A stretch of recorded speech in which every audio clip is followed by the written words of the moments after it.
So guys, जैसा कि हमने पिछले एपिसोड में देखा कि लू यांग लीचू का कल्टीवेशन बर्बाद करके डेविल मिस्ट फॉरेस्ट में भाग गया था। उसके बाद किंग होंग और उसके भाई किंग यू को फेंग किंग लियू पर शक हो गया था क्योंकि उन्होंने ही लू यांग को मार्शल आर्ट सिखाए थे। फिर अब हम किंग होंग को देखते हैं। वो कहता है कि मैंने किंग लियू को एल्डर सर्किल से बाहर निकाल दिया था। इसी का बदला लेने के लिए उसने लू यांग को मार्शल आर्ट सिखाए होंगे। अगर उसे मार्शल आर्ट्स नहीं सिखाता तो आज मेरे बेटे की हालत नहीं होती। मैं उस कमीने को नहीं छोड़ूंगा। किंग यू कहता है कि भले ही किंग लियू ने एल्डर सर्किल छोड़ दिया है, मगर फेंग सी युआन की वजह से वो अभी भी फेंग फैमिली से कनेक्टेड है। लेकिन अब हमें उसे पकड़ने का मौका मिल गया है। इस बात का फायदा उठाकर हम उसे मार सकते हैं। किंग होंग कहता है कि तुम सही कह रहे हो। मैं बहुत सालों से पेट्रियार्क रहा हूँ, लेकिन अभी भी बहुत सारे लोग किंग लियू को लीडर मानते हैं। हमें इस मौके का फायदा उठाकर उसे खत्म कर देना चाहिए। चलो आज ही हम उसे खत्म कर देते हैं। किंग होंग और किंग यू को सैनिकों को लेकर किंग लियू के घर जाता है। किंग लियू पूछता है कि तुम यहाँ क्या कर रहे हो। किंग होंग पूछता है कि क्या तुमने ही लू यांग को सीक्रेटली मार्शल आर्ट सिखाए थे। लेकिन किंग लियू इसका कोई जवाब नहीं देता। किंग होंग कहता है कि तुमने लू यांग को मार्शल आर्ट सिखाए और उसने मेरे बेटे को बहुत पीटा, जिस वजह से वो बुरी तरह घायल हो गया और उसका कल्टीवेशन भी बर्बाद हो गया। ये सब तुम्हारी गलती की वजह से हुआ। अब तुम्हें ही इसका जवाब देना होगा। किंग लियू कहता है कि मेरी बेटी ली जियान ने मुझे इसके बारे में बताया। अगर तुम्हारा बेटा उसके साथ ऐसा गलत बर्ताव नहीं करता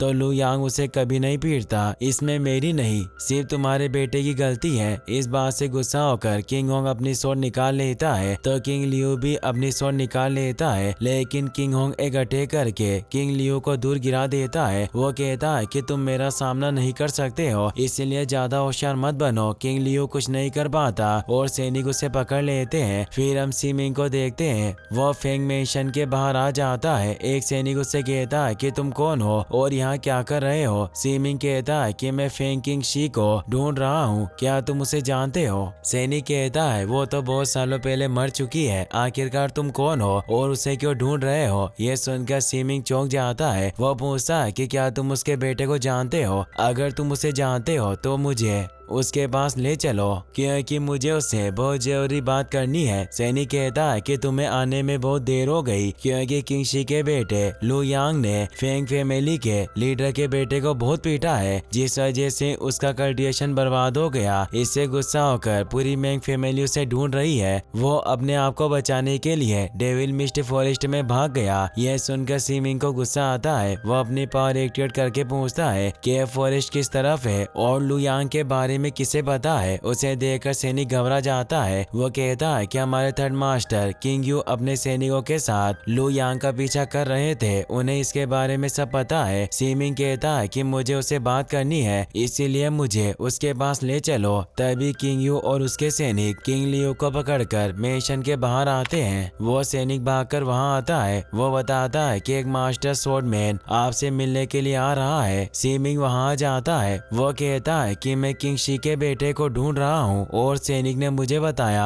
कि तुम जानते हो कि वो कहाँ है, इसीलिए मुझे लू यांग के पास ले चलो। ये बातें सुनकर किंग लियू पूछता है कि क्या लू यांग के डैड ने तुम्हें भेजा है। मैं लू यांग का सेकंड अंकल और किंग शी का भाई हूँ। सीमिंग कहता है कि मुझे पता नहीं था कि आप किंग शी के भाई हैं, इसीलिए मुझे माफ कर देना, लेकिन इन लोगों ने आपको क्यों पकड़ रखा है। किंग लियू बताता है कि किंग होंग का बेटा लू यांग को परेशान कर रहा था, जिससे गुस्सा होकर लू यांग ने उसका कल्टीवेशन बर्बाद कर दिया। इसीलिए किंग होंग ने मुझ पर यह इल्जाम लगाया कि मैंने सीक्रेटली लू यांग को मार्शल आर्ट सिखाए हैं। ये लोग उसे नहीं पकड़ पाए, जिस वजह से मुझे परेशान कर रहे हैं। किंग होंग वहां आता है। सीमिंग उसे कहता है कि तुम किंग लियू को छोड़ दो या किंग यू को मेरे साथ भेजो ताकि मैं लू यांग को ढूंढ सकूं। किंग होंग कहता है कि आखिरकार तुम हो कौन और मैं तुम्हारी ये सब बातें क्यों मानूं। सीमिंग अपनी पावर एक्टिवेट करता है। उसे देखकर किंग होंग चौंक जाता है। वो सोचता है कि ये तो मास्टर स्वॉर्डमैन है। मुझे लग ही रहा था कि आदमी नॉर्मल नहीं है, लेकिन मैंने नहीं सोचा था कि इसने स्वॉर्ड पैलेस रियल्म में महारत हासिल कर ली है। हम सब मिलकर भी इसे नहीं हरा पाएंगे। अच्छा इसी में होगा कि मैं इसकी बात मान लूं। सीमिंग किंग लियो को कुछ मेडिसिन देता है ताकि उसके घाव जल्दी ठीक हो जाए। उसके बाद सीमिंग किंग यू के साथ डेविल मिस्ट फॉरेस्ट के पास पहुंच जाता है। किंग यू बताता है कि फॉरेस्ट तुम्हारे सामने है। लू यांग यहीं से अंदर गया था।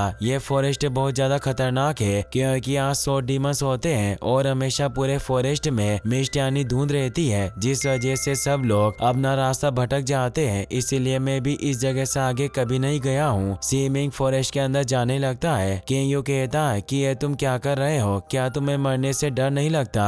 सीमिंग कहता है कि तुम सब इसे डेविल मिस्ट फॉरेस्ट कहते हो, लेकिन इसका असली नाम ब्लडी वेस्टलैंड है। यह बहुत बड़ी जगह है जिससे नॉर्थ डोमेन, सेंट्रल डोमेन और ईस्ट डोमेन आपस में जुड़ते हैं। 10 लेजेंडरी स्वॉर्ड में से एक ब्लड गोल्ड स्वॉर्ड को सबसे पहले इसी ब्लडी वेस्टलैंड में देखा गया था। इसे ब्लड गोल्ड एस्टर यानी पूर्वज लेकर आया था। उसके बाद ब्लड गोल्ड एस्टर एक ब्लेड मास्टर बन गया और उसे इमोर्टिलिटी मिल गई। भले ब्लडी वेस्टलैंड एक खतरनाक और रेस्ट्रिक्टेड प्लेस है, लेकिन वो खतरा सिर्फ इसके सेंटर में होता है। ये सब बातें बताने के बाद सीमिंग किंग यू को वहाँ से भेज देता है। फिर हम लू यांग को ब्लड वेस्टलैंड में देखते हैं। वो घबराते हुए फॉरेस्ट में आगे बढ़ रहा था। कुछ वक्त चलने के बाद वो एक पेड़ के नीचे सो जाता है, लेकिन तभी एक डीमन लायन वहाँ जाता है। उसे देखकर लू यांग घबरा जाता है और अपनी स्वॉर्ड लेकर उसे मारने के लिए तैयार हो जाता है। इसी के साथ ये एपिसोड यहीं पर खत्म हो जाता है। गाइस अगर आपको वीडियो पसंद आया हो तो इस वीडियो को लाइक करने के साथ साथ चैनल को सब्सक्राइब जरूर कर लेना। मिलते हैं नेक्स्ट वीडियो में। Thanks for watching.